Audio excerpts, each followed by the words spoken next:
Hello students, welcome back to your channel CPR के concept of physics by Rajesh Kaushik. तो आज की क्लास में हमने जो हमारा चैप्टर डिस्कस करना है यूनिट नंबर 1 से है 12th क्लास इलेक्ट्रोस्टैटिक। इलेक्ट्रोस्टैटिक का जो पहला चैप्टर है उसके बारे में हम बात करने वाले हैं, जिसमें हम बात करेंगे बेसिकली चार्ज एंड फील्ड के बारे में। तो फिलहाल हमारे पास जो है इलेक्ट्रोस्टैटिक का जो मीनिंग होता है, electro stands for charge, okay, charge and stat stands for rest. Means यहाँ पर हमने जो बात करनी है, मैक्सिमम पॉसिबिलिटीज में हमारे पास जो चार्ज होगा वो रेस्ट पर रहेगा, या फिर अगर चार्ज की मोशन है तो बहुत ही नेग्लिजिबल होगी, जिस वजह से उसे हम कंसीडर कर सकते हैं कि चार्ज की जो स्पीड है ऑलमोस्ट इक्वल टू 0। ओके, तो इस चैप्टर के अंदर हमने बेसिकली बात करनी है चार्ज एट रेस्ट के बारे में। ओके, तो सबसे पहले हमारे पास जो चैप्टर का हिस्सा आता है, ये चैप्टर हमारा ये जो कंप्लीट यूनिट है हमारी दो हिस्सों में डिवाइड है। इसमें जो पहला हिस्सा हमारा है electric charge and field, electric charge and field. और इसी चैप्टर का जो दूसरा हिस्सा है, इस यूनिट का जो दूसरा हिस्सा है, दूसरा चैप्टर है, उसमें हमने बात करनी है इलेक्ट्रिक पोटेंशियल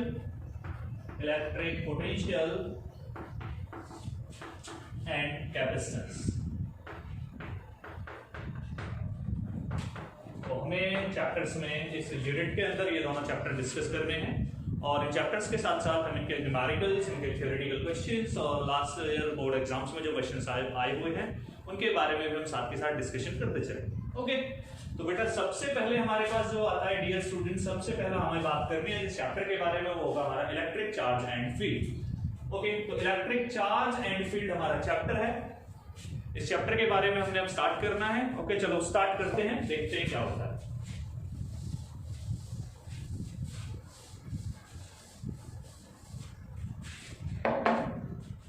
तो सबसे पहले हम बात करते हैं charge, chapter 1 electric charge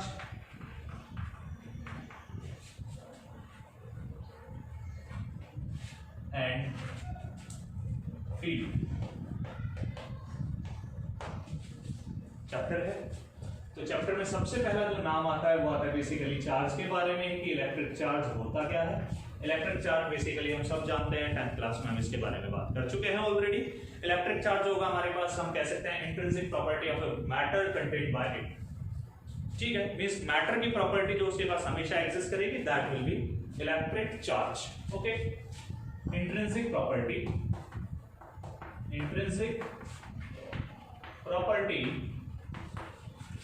of a matter possessed by किसी भी मैटर में जो प्रॉपर्टी इंट्रिंसिक प्रॉपर्टी कंटेन कर रखी है उसी को हम चार्ज बोलेंगे। चार्ज हमारे पास बेसिकली चार्ज के बारे में जो इन्वेंशन आया था बेंजामिन फ्रैंकलिन ने दिया था हमारे पास। ठीक है, और चार्जेस के जो नेचर होते हैं हमारे पास दो टाइप के होते हैं, नेगेटिव चार्ज और पॉजिटिव चार्ज। बेसिकली हमारे पास ये दो चार्जेस के नेचर हैं, और इनके साथ साथ हमारे पास कभी कभी हम बात कर लेते हैं कि हमारे पास न्यूट्रल भी है। Okay,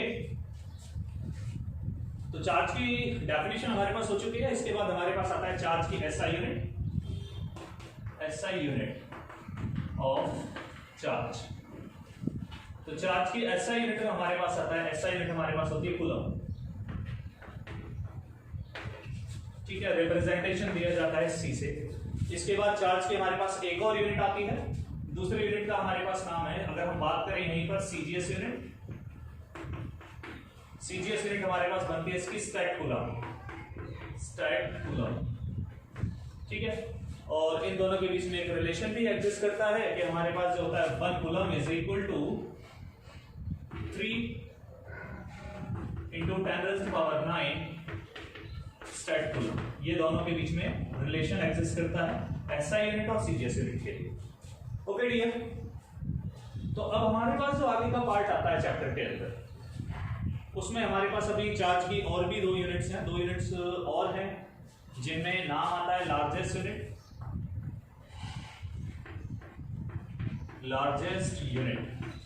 of charge. Largest unit of charge जो होता है हमारे पास, दैट इज फैराडे।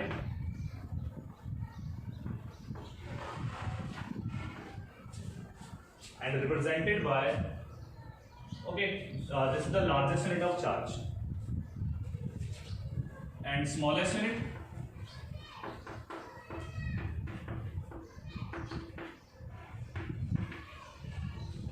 और स्मॉलेस्ट यूनिट ऑफ चार्ज जो होता है हमारे पास ये होती है फ्रैंकलिन।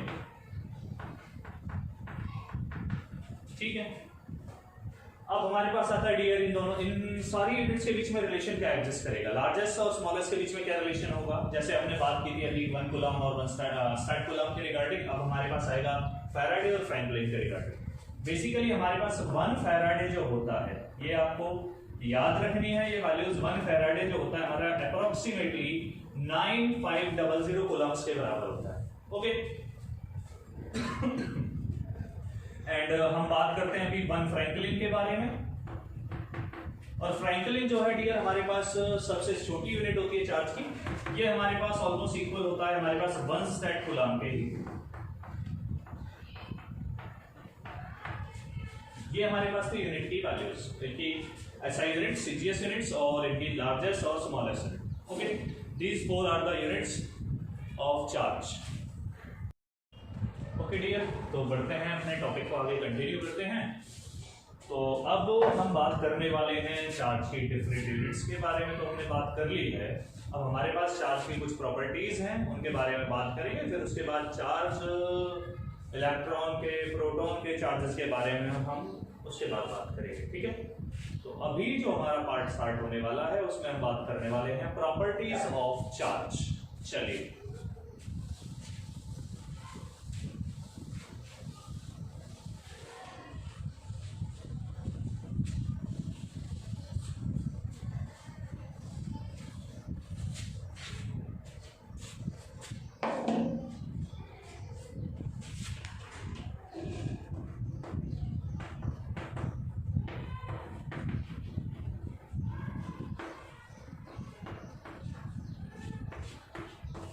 Properties of charge. तो सबसे पहले चार्ज की जो सिंपल सबसे पहली प्रॉपर्टी है वो ये है, हमारे पास की जो लाइक चार्जेस होते हैं उनके बीच में फोर्स ऑफ रिपल्शन होता है और अनलाइक चार्जेस के बीच में फोर्स ऑफ अट्रैक्शन होता है। Like charges, unlike charges means हमारे पास जो रिजल्ट आता है कि नेगेटिव चार्ज है या पॉजिटिव चार्ज है उनके बेसिस पे चलने वाला है। ठीक है, लाइक होगा, अनलाइक है, नेगेटिव पॉजिटिव है, पॉजिटिव पॉजिटिव है या नेगेटिव नेगेटिव है, ये कहानी हमारी आने वाली है, चेक करते हैं। ठीक है, तो सबसे पहली प्रॉपर्टी थी हमारे पास like charges repel each other and unlike charges attract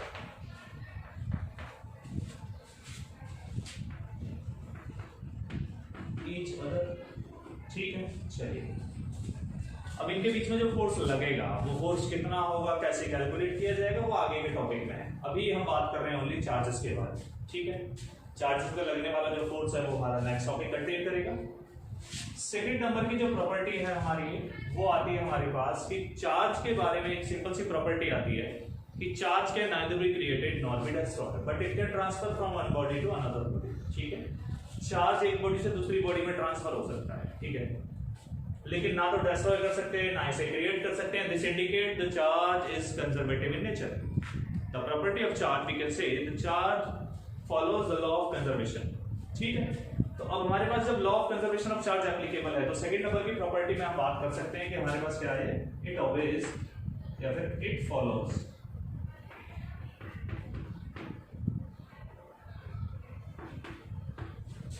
law of conservation. ठीक है, प्रॉपर्टी नंबर 3। तीसरे नंबर की जो प्रॉपर्टी आती है उसमें हम बात करने वाले हैं। अभी देखो हमारे पास हमें पता है कि चार्जेस की कुछ मेथड है, वो हम बाद में बात करेंगे। पहले इस कॉन्सेप्ट को हम क्लियर करते हैं प्रॉपर्टीज ऑफ चार्ज को, फिर उसके बाद हम उसके बाद आगे बात करने वाले हैं। ठीक है, तो हमारे पास नंबर 3 पर जो प्रॉपर्टी आती है उसमें हम बात कर सकते हैं इसमें कि additive property.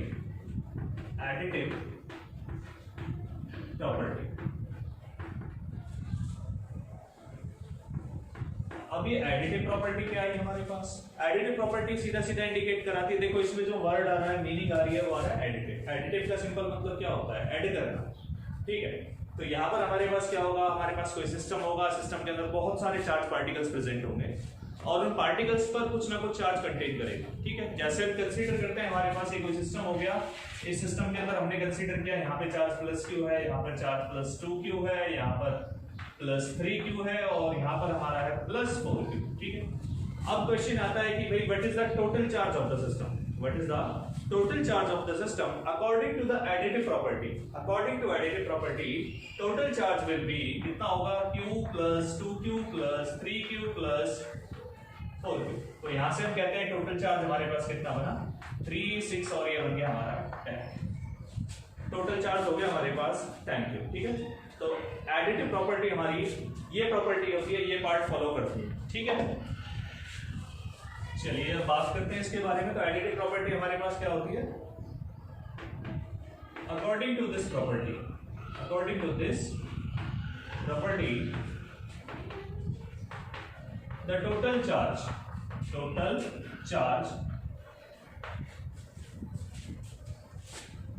Of a system is equal to the sum of charges of all the particles present in the system। जो सिस्टम है हमारा, सिस्टम कितने चार्ज पार्टिकल्स कंटेन कर रहा है, उन पार्टिकल्स के पास कितना चार्ज है, इस सबका जो एडिशन होगा टोटल, वो हमारे पास इंडिकेट कराने वाला है एडिटिव प्रॉपर्टी ऑफ चार्ज, ठीक है। इसके बाद हमारे पास जो नेक्स्ट प्रॉपर्टी आती है, बहुत ही इंपॉर्टेंट प्रॉपर्टी, वो हमारे पास आती है quantization of charge. Quantization of charge कि भाई अब चार्ज का क्वांटाइजेशन है, ये क्या है? क्वांटाइजेशन का मीनिंग क्या है? देखो क्वांटाइजेशन जो होता है ना, वो सीधा सीधा कहता है, हमारे पास एक क्वेश्चन भी बनता है कि what is the basic cause of quantization.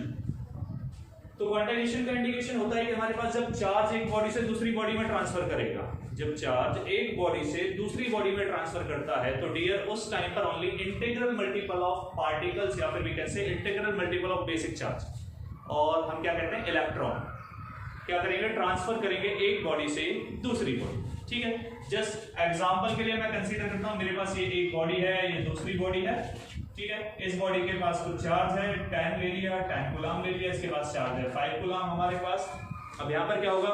इसके अंदर से इलेक्ट्रॉन जो है वो बेसिकली ट्रांसफर होने स्टार्ट हो जाएंगे, ठीक है।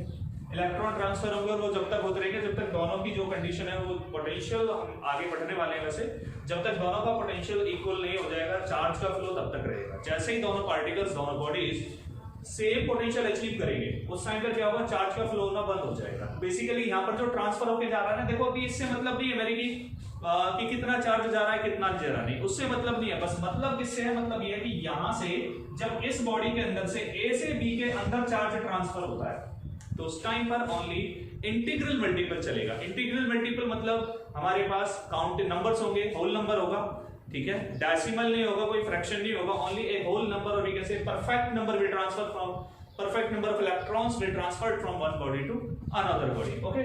so quantization stands for this one। तो quantization property of charge क्या कहता है हमसे? ये कहता है कि जब किसी बॉडी के लिए हम टोटल चार्ज अगर कैलकुलेट करने चाहते हैं, तो हमारे पास क्या होता है? According to this property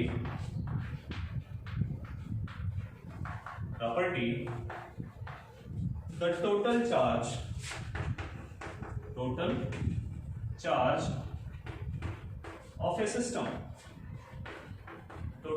of a system is equal to the integral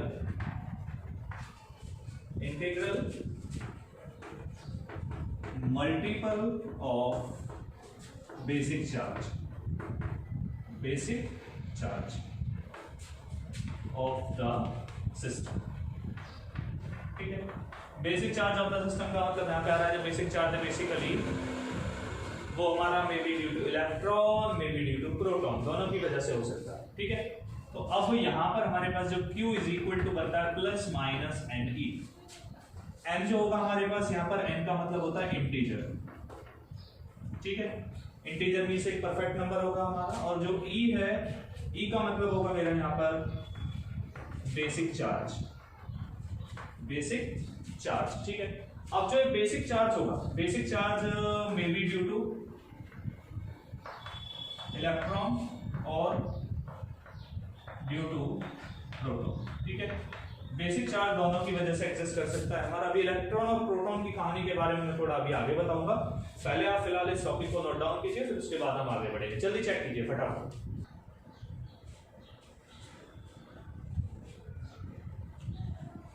हो गया, चलिए आगे बढ़ेंगे।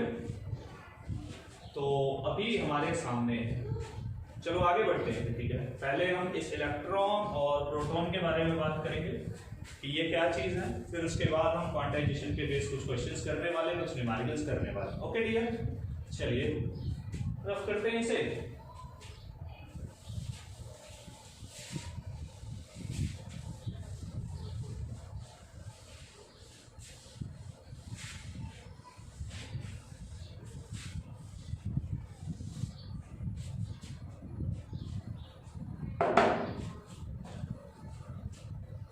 तो अभी हम बात करते हैं, यहाँ पर अभी दो नाम यूज हुए थे कि इलेक्ट्रॉन और प्रोटॉन, ये क्या है क्या नहीं है। बेसिकली इलेक्ट्रॉन का जो चार्ज होता है वो होता है -1.6 ×10⁻⁻19 coulomb. This is the charge of electron. ठीक है, और यहाँ पर अगर मैं बात करूँ charge of proton, this is the charge of electron 1.6 ×10⁻⁻19 coulomb with negative. Electron negatively charge होता है, हम जानते हैं ये तो। ठीक है, और जो प्रोटॉन है हमारा, चार्ज ऑफ प्रोटॉन, और प्रोटॉन जो होता है हमारा वो पॉजिटिवली चार्ज होता है, तो इसके लिए जो वैल्यू आती है दैट इज हमारा 1.6 ×10⁻⁻19 कूलम। ठीक है, अभी हम कह रहे हैं कि ये एलिमेंट्री पार्टिकल्स हैं, कि electron and protons are the elementary particles of a system. ठीक है, लेकिन इलेक्ट्रॉन और प्रोटॉन से भी छोटा पार्टिकल हमारे पास नेचर में प्रेजेंट है, जिसे बोला जाता है क्वार्क। ठीक है, स्मॉलेस्ट पार्टिकल, स्मॉलेस्ट पार्टिकल। अब जो स्मॉलेस्ट पार्टिकल हम कंसीडर करते हैं उसे हम नाम देते हैं, हमारे पास वो क्या है, उसका नाम है क्वार्क। और जो क्वार्क होता है बेसिकली दो टाइप्स का होता है। ठीक है, एक होता है मेरा अप क्वार्क,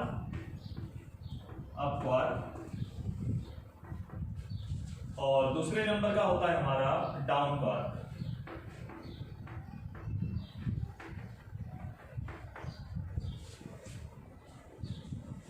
ठीक है, अप क्वार्क और डाउन क्वार्क।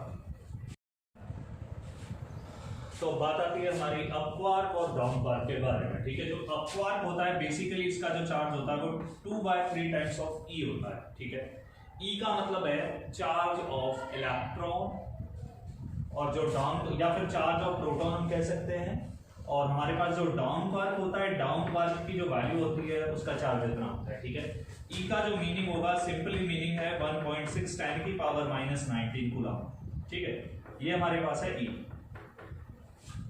ठीक है, चलिए, तो हमारे पास इलेक्ट्रॉन और प्रोटॉन जो होंगे इन्हीं चीजों से मिलकर बनने वाले। ठीक है, अगर मैं बात करूं प्रोटॉन के बारे में, तो जो प्रोटॉन होगा हमारा वो दो अप क्वार्क कंटेन करता है और एक डाउन क्वार्क लेके आता है, तब हमारे पास जो रिजल्ट बनता है वो बनता है 1.6 ×10⁻⁻19 कूलम। ठीक है, ये हमारे पास था क्वार्क कन्फर्मेशन, क्वार्क डीकंपोजिशन, और हम कह सकते हैं कि क्वार्क का पार्ट्स किसके लिए, प्रोटॉन के लिए, quark composition for a proton. ठीक है, और यहां पर अगर मैं बात करूं फॉर इलेक्ट्रॉन, ये था हमारा फॉर प्रोटॉन। अब अगर आप बात करते हो इलेक्ट्रॉन के लिए, तो हमारे पास बनता है फॉर इलेक्ट्रॉन। इलेक्ट्रॉन के लिए हमारे पास जो बनेगा वो हमारे पास रिजल्ट बनने वाला है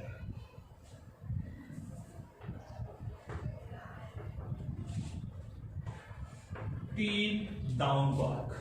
ठीक है, 3 डाउन क्वार्क यूज करोगे, देन रिजल्ट आपके पास होगा -1.6 × 10⁻⁻19 कूलम। और यहीं पर आप न्यूट्रॉन के लिए बात करने जाते हो।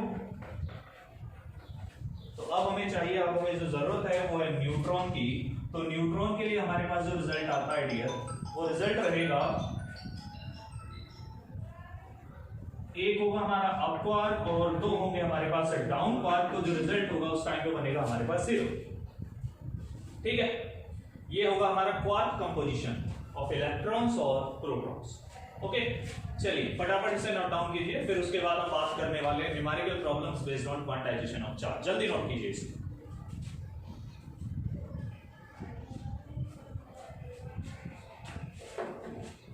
हो गया, चलिए रफ कर देते हैं इसे।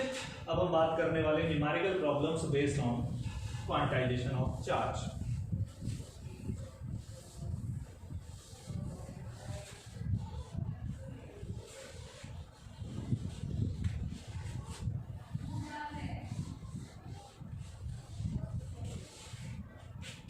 चलिए देखते हैं।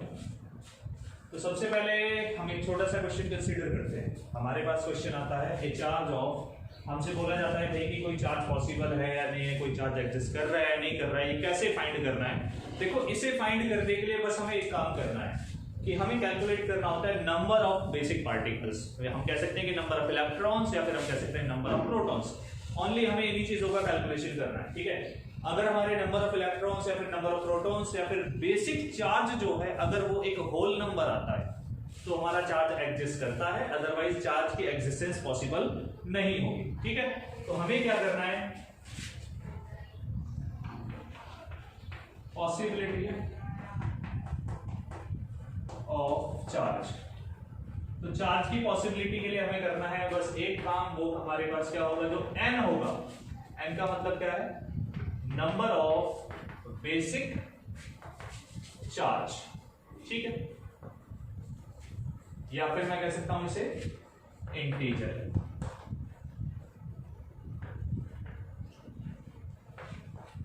Must be a whole number,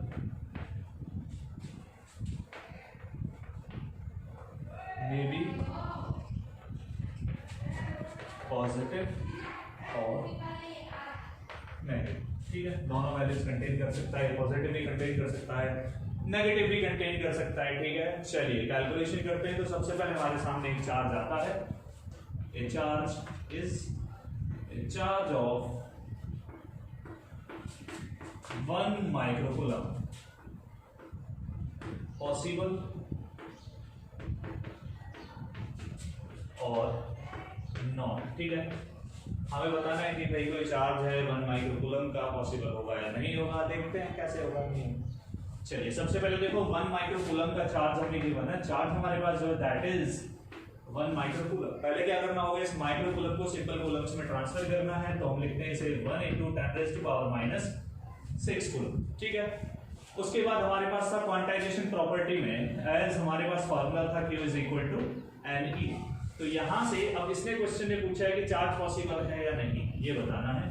तो हमें क्या करना है, हमें ओनली n की वैल्यू फाइंड आउट करनी है। ठीक है, फोकस करना है किसके पास, n के पास। और जो E होता है, E की वैल्यू हमारी होती है 1.6 × 10⁻⁹ कूलम।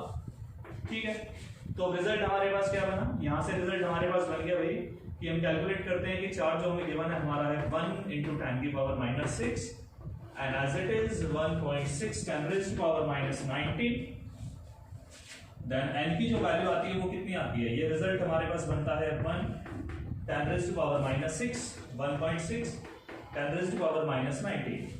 फाइनल सॉल्यूशन करते हैं तो रिजल्ट हमारे पास बनेगा 6.25 × 10⁻12। ठीक है, हमारे पास आता है इतना नंबर। अब देखो बेसिकली हमारे पास ये रिजल्ट किस में आ रहा है, ये डेसिमल में आ रहा है। तो according to this charge will not be possible, लेकिन हमें साथ में इसको भी देखना होता है। ठीक है, ये भी हमारे लिए मैटर करेगा। जब आप इसे कंप्लीट ओपन करोगे तो आपके पास जो रिजल्ट होगा वो क्या होगा, एक परफेक्ट नंबर आएगा। और परफेक्ट नंबर आने के बाद हम क्या करेंगे, हम फाइनली कह सकते हैं हमारे पास क्या है, n क्या आ रहा है, n is a whole number. ठीक है, n हमारे पास क्या है, एक होल नंबर है। और जैसे ही n की वैल्यू होल नंबर आती है तो हम फाइनली कहते हैं चार्ज विल पॉसिबल। ठीक है,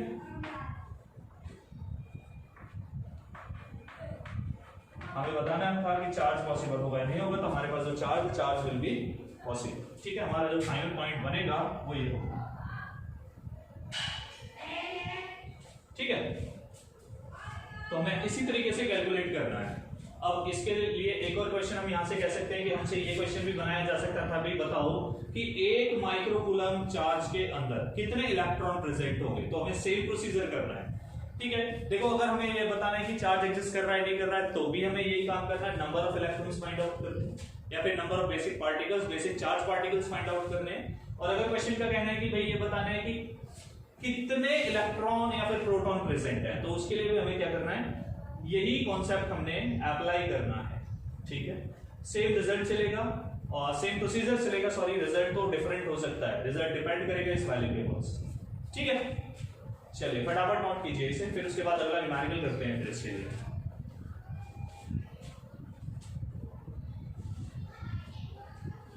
हो गया, चलिए रफ कर देते हैं इसे।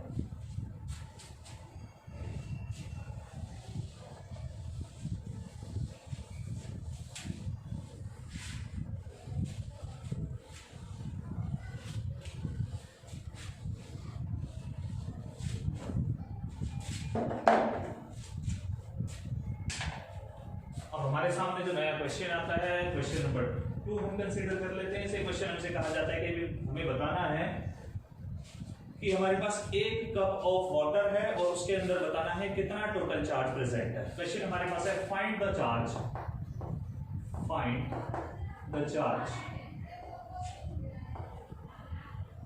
Present in A cup of water. हमें बताना है कि हमारे पास 1 कप है वाटर का, उसके अंदर कितना चार्ज प्रेजेंट है कितना नहीं है, हमें ये कैलकुलेशन करना है। ठीक है, चलिए करते हैं। तो सबसे पहले हमें चार्ज निकालना है, तो चार्ज के लिए हमें ये पता होना चाहिए कि यहाँ पे नंबर कितना प्रेजेंट है। तो सबसे पहला काम हमारा बनेगा नंबर कैलकुलेट करना। अब नंबर कैसे कैलकुलेट करें, ये भी प्रॉब्लम आई हमारे लिए। तो नंबर कैलकुलेशन के लिए हम एक काम करते हैं, बनाते हैं फॉर्मूला इसका। ठीक है, बेसिकली हमारे पास देखो क्वेश्चन में हमें गिवन है वाटर, क्वेश्चन में गिवन है water.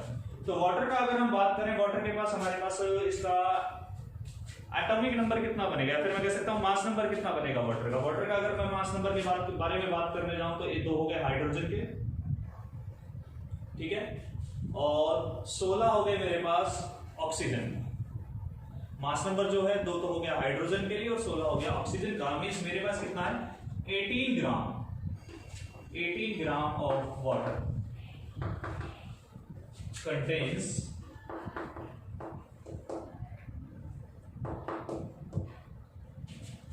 Molecules. 18 gram of water हमें गिवन है और उसमें बताना है भाई कितने मॉलिक्यूल प्रेजेंट होते हैं। हमारे पास सीधा सीधा फार्मूला है, Avogadro number 6.022 10 raised to power 23। ठीक है, 18 ग्राम वाटर इतना मॉलिक्यूल कंटेन करता है। ये हमें पता है कि कोई भी अगर हम एक एटम लेके चलते हैं, कोई भी एक एटम लेके चलते हैं, तो उसके अंदर जो मॉलिक्यूल्स प्रेजेंट होंगे वो एवोगाड्रो नंबर के इक्वली होते हैं। ठीक है, इसके बाद हमारे पास आता है, यहां से हम कैलकुलेट करते हैं 1 ग्राम के लिए हमारे पास कितना बना 6.022 10 raised to power 23 divide by 18। 1 ग्राम अगर मैं वाटर की बात करता हूं तो इतना मॉलिक्यूल कंटेन करेगा।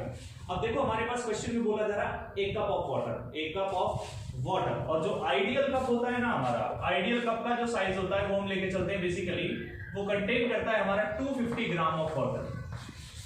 ठीक है, आइडियल कप हमारा कंटेन करेगा 250 ग्राम ऑफ वाटर। तो हमें कैलकुलेट करना है भाई 250 ग्राम वाटर के अंदर कितने मॉलिक्यूल प्रेजेंट है मेरे 6.022 10 raised to power 23 divide by 18 और मल्टीप्लाई 250। ठीक है, ये हमारे पास आया यहाँ से, ये जो मॉलिक्यूल कंटेन कर रहा है। ठीक है, ये क्या है हमारे पास, ये हमारे पास नंबर ऑफ मॉलिक्यूल्स, लेकिन हमें नंबर ऑफ मॉलिक्यूल्स नहीं निकालने, नंबर ऑफ बेसिक पार्टिकल्स निकालने हैं। ठीक है, तो वाटर के अंदर हमारे पास कितने इलेक्ट्रॉन या फिर कितने प्रोटॉन्स प्रेजेंट होते हैं। देखो अगर मैं बात करूं वाटर के लिए, वाटर के पास मेरे पास क्या होता है, 2 एटम हाइड्रोजन, 2 एटम हो गए, ये आ रहा है 1 के लिए। ठीक है, तो 2 एटम मेरे पास हुए हाइड्रोजन के, और 8 हो गए किसके, 8 अगर मैं इलेक्ट्रॉन्स की बात करूं तो मेरे पास किसके हो गए, वो गए ऑक्सीजन के। मतलब टोटल नंबर ऑफ इलेक्ट्रॉन्स कितने बने मेरे पास, total number of basic particles कितने बने, total number of elementary particles कितने बन रहे हैं, 10। ठीक है, तो यहां से अब हमें कैलकुलेट करना है, यहां से टोटल नंबर ऑफ इलेक्ट्रॉन्स कितना बनता है, 6.022 10⁻23 divide by 18 multiply by 250 and multiply by 10। ठीक है, ये हमें रिजल्ट बताएगा कि हमारे पास कितने इलेक्ट्रॉन प्रेजेंट है या फिर कितने प्रोटॉन्स हैं। ये हमारे पास आए टोटल नंबर्स। ठीक है, और हमें क्या कैलकुलेट करना है, हमें कैलकुलेट करना है भाई टोटल चार्ज। तो टोटल चार्ज का फॉर्मूला क्या था हमारे पास, ऑल्सो टोटल चार्ज का फॉर्मूला था हमारा Q is equal to Ne, और N जो है हमने ये कैलकुलेट किया है, this is the value of N। ये जो रिजल्ट है हमारा, ये वैल्यू हमें इंडिकेट करा रहा है किसकी, N की वैल्यू। ठीक है, देन हम प्लेस अप करते हैं तो कितना बना, N की वैल्यू कितनी है, 6.022 10⁻23 250 into 10 divide by 18 and E means हमारा इलेक्ट्रॉन का चार्ज कितना था, 1.6 into 10 to power minus 90। ठीक है, यहां हम नेगेटिव पॉजिटिव के बारे में बात नहीं करने वाले, सिंपल चलने वाला है हमारे पास। ठीक है, तो अब रिजल्ट हमारे पास क्या बनता है, यहां से फाइनली कैलकुलेशन करने के बाद जो भी आंसर होगा हमारा वो टोटल चार्ज होगा। ठीक है, यहां से हमें रिजल्ट मिलेगा total charge in A cup of water. Okay, अब देखो इसके लिए एक और हम शॉर्ट यूज कर सकते हैं, शॉर्ट मेथड है इसके लिए। अगर आप यूज करना चाहो तो शॉर्ट मेथड बना सकते हो किसके लिए, नंबर ऑफ इलेक्ट्रॉन्स प्रेजेंट करने के लिए या फिर नंबर ऑफ बेसिक पार्टिकल्स जो प्रेजेंट करने हैं, उसके लिए एक शॉर्ट है हमारे पास। वो क्या है, देखो एवोगैड्रो नंबर हमने यूज किया, ठीक है, divide by m। Capital M हमारे पास क्या होगा, मॉलिक्यूलर मास, या फिर मैं कह सकता हूं जो मेरा सब्सटेंस है उसका मेरे पास कितना मास है, ठीक है, कितना स्टैंडर्ड मास है, इनटू में m। स्मॉल m मेरे पास क्या होगा, स्मॉल m मेरे पास होगा जितना अमाउंट मेरे पास होगा, मास ऑफ गिवन अमाउंट। ठीक है, इनटू में हम यूज कर लेते हैं z, और z हमारे पास क्या होता है, z का मतलब होगा यहाँ पे नंबर ऑफ प्रोटॉन्स। ठीक है, इसके लिए अगर आप बेसिक फार्मूला बनाना चाहो तो देखो बेसिक फार्मूले में हमारे पास ये जो n होता है, n का मतलब क्या है हमारा, एवोगैड्रो नंबर।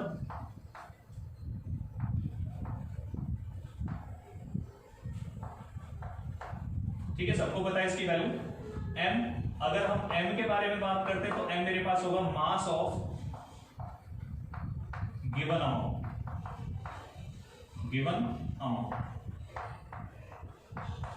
कैपिटल M की अगर हम बात करते हैं तो कैपिटल हमारे पास होता है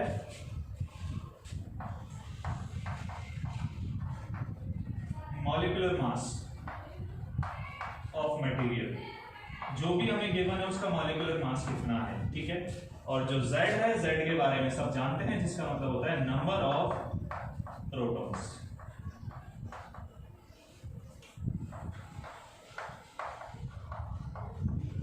ठीक है, तो यहां से हम शॉर्ट मेथड की हेल्प से हम कैलकुलेट कर सकते हैं number of electrons, total number of electrons या फिर total number of basic particles कितने होंगे हमारे, हम यहां से कैलकुलेट कर सकते हैं। ठीक है, इसमें आगे की जो कहानी है इसकी हेल्प से हम यहाँ पे सीधा अप्लाई करके सीधा कैलकुलेशन कर सकते हैं रिजल्ट को। ठीक है, हमारे पास दो मेथड है, या तो हम प्रॉपर करके लाएं या फिर इस तरीके से अरेंज करें। ठीक है, चलो फटाफट नोट डाउन कीजिए, फिर एक और क्वेश्चन है उसके बाद हम आगे बढ़ेंगे। जल्दी नोट डाउन कीजिए।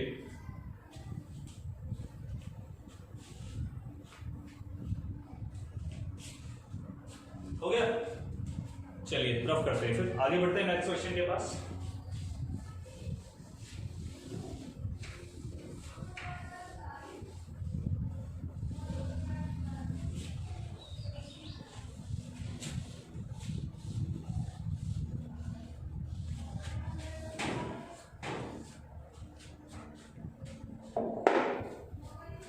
नेक्स्ट क्वेश्चन हमारे पास आता है कि भाई हमारे पास क्वेश्चन कहता है कि किसी मेटल सरफेस के अंदर से 5 इलेक्ट्रॉन निकाल दिए, तो बताना है उसके पास कितना चार्ज। ठीक है, what is the charge on a metal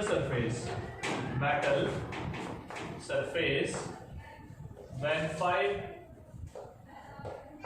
electrons are 5 electrons are removed from it, ठीक है। सिंपल सा क्वेश्चन है, ज्यादा कुछ नहीं करना हमने। देखो सॉल्यूशन क्या बनेगा, यहाँ से हमारे पास बोला जा रहा है कि भाई 5 इलेक्ट्रॉन निकाल दिए। बेसिकली मेटल हमारे पास क्या है, मेटल हम एलिमेंट लेके चलते हैं तो बेसिकली हमारे पास एलिमेंट कैसा होता है, न्यूट्रल होता है, ठीक है। और जब न्यूट्रल है उसके अंदर से 5 इलेक्ट्रॉन हमने निकाल दिए, तो 5 इलेक्ट्रॉन निकालने के बाद उसके पास जब 5 इलेक्ट्रॉन निकल गए तो 5 यूनिट पॉजिटिव चार्ज बचेगा, ठीक है। कोई भी एटम है, जैसे अगर हम बात करते हैं सोडियम के बारे में, चलो सोडियम हमने ले लिया। सोडियम का एटॉमिक नंबर होता है हमारा 281। अगर मैं इसकी इलेक्ट्रॉनिक कॉन्फ़िगरेशन के बारे में बात करता हूं, सोडियम की इलेक्ट्रॉनिक कॉन्फ़िगरेशन थी 281। और यहां से अगर हम बात करते हैं Na पॉजिटिव, Na पॉजिटिव का मतलब क्या है, loss of 1 electron, single electron loss हो चुका है। और जब सिंगल इलेक्ट्रॉन लॉस हुआ तो हमारे पास एटम कैसा बचता है, एटम ये बचता है, ठीक है। देखो जितना पॉजिटिव ऊपर होगा उतना इलेक्ट्रॉन वो लूज करेगा। क्वेश्चन ये कहा है भाई कि 5 इलेक्ट्रॉन लूज किए हैं, 5 इलेक्ट्रॉन लूज करने के बाद उसके पास क्या बनेगा, 5 यूनिट पॉजिटिव चार्ज बन चुका होगा। तो n हमारे पास क्या हो गया 5, और रिमूव क्या हो रहा है, इलेक्ट्रॉन हो रहा है। इलेक्ट्रॉन का चार्ज हमारा 1.6 × 10⁻⁻19 कूलम रिमूव हो रहा है, तो इसलिए माइनस का 5 ले लिया। इलेक्ट्रॉन का चार्ज नेगेटिव होता है। देन हमारे पास Q किसके बराबर बनता है, Q = था Ne, कितना बना -5, 1.6 माइनस के साथ है 10⁻⁻19 है। कैलकुलेशन होने के बाद फाइनली हम लिखते हैं इसे, ये रिजल्ट बना हमारा 8 × 10⁻⁻19 कूलम। ये क्या बना, टोटल चार्ज, ठीक है। कब, जब 5 इलेक्ट्रॉन मेटल सरफेस से रिमूव किए गए। नेक्स्ट क्वेश्चन अगर हम बात करते हैं, नेक्स्ट क्वेश्चन हमारे पास क्या बनता है, नेक्स्ट क्वेश्चन को देखो, सिंपल सा पार्ट है। अब हमारे पास क्वेश्चन कहता है कि find out the number of electrons present in a 1 kilogram. Question आता है हमारे पास, what is the total charge on 75 kilogram of electron. अब हमें बताना है भाई 75 किलोग्राम इलेक्ट्रॉन्स हैं, उनके अंदर कितना चार्ज होगा, कितना चार्ज नहीं होगा। चलिए देखते हैं। देखो हमें मास गिवन है 75 किलोग्राम। हमारे पास एक सीधी सीधी बात आती है कि अगर हम बात करते हैं 9.1 10⁻31 किलोग्राम ऑफ इलेक्ट्रॉन कंटेन्स कितना 1, ठीक है, ये 1 होता है। इसके पास अब हमें कैलकुलेट करना है 1 किलोग्राम के लिए, देन 1 किलोग्राम ऑफ इलेक्ट्रॉन कितना हो गया, ये हमारे पास बना 1 9.1 10⁻31। और क्वेश्चन ने हमसे पूछा है कितना है, 75 है। 75 के लिए यूज करो, 75 kg है। 75 kg के लिए अगर हम बात करते तो 1 9.1 10⁻31 इंटू में 75, ये हमारे पास क्या है, ये नंबर्स आ चुके हैं। दिस इज टोटल n, और हमें कैलकुलेट करना है Q होता है हमारा Ne, देन n हमारे पास है 75 9.1 10⁻31। देखो नीचे माइनस का था, ऊपर जाके प्लस में ट्रांसफर हो जाएगा। उसके बाद क्या बना E की जो वैल्यू थी 1.6 10⁻⁻19। कैलकुलेशन करने के बाद आपके पास फाइनल आंसर होगा इसका, ठीक है। ये हमारे पास हो गया टोटल चार्ज। अब बेसिकली यहाँ पर एक बात आ रही है कि जो चार्ज है भाई, चार्ज आ कैसे रहा है, चार्ज होता कैसे है। चार्ज की जो एग्जिस्टेंस आती है वो तब आती है हमारे पास जब बेसिकली एक बॉडी से दूसरी बॉडी के अंदर इलेक्ट्रॉन्स का ट्रांसफर होता है, ठीक है। क्वेश्चन आता है what is the basic cause of charge, what is the basic cause of charge. तो चार्ज का जो बेसिक कॉज होता है हमारे पास वो क्या होता है, ट्रांसफर ऑफ इलेक्ट्रॉन्स, ठीक है। इलेक्ट्रॉन्स का ट्रांसफर होना एक बॉडी से दूसरी बॉडी के अंदर, ये हमारे पास था basic cause of charge, okay. तो आज की क्लास में इतना ही। आई होप आपको जो पॉइंट्स हैं क्लियर हुए होंगे। तो बाकी मिलते हैं नेक्स्ट वीडियो में, नेक्स्ट लेक्चर के साथ। तो तब तक के लिए ये हमारे जो टॉपिक्स हैं, क्वेश्चंस क्लियर करने हैं, ठीक है। और अगर कोई डाउट रहता है तो you can ask by using your comments, ठीक है। और क्या करना है आप अच्छे से ही जानते हो। चैनल को सब्सक्राइब, और मोर अपडेटेड वीडियोस के लिए तो आपको सब्सक्राइब करना ही पड़ेगा, जिससे आपको जैसे ही नेक्स्ट वीडियो अपलोड होती है आपको उसका तुरंत नोटिफिकेशन मिल जाएगा। ओके डियर, चलिए बाय बाय, मिलते हैं नेक्स्ट क्लास में।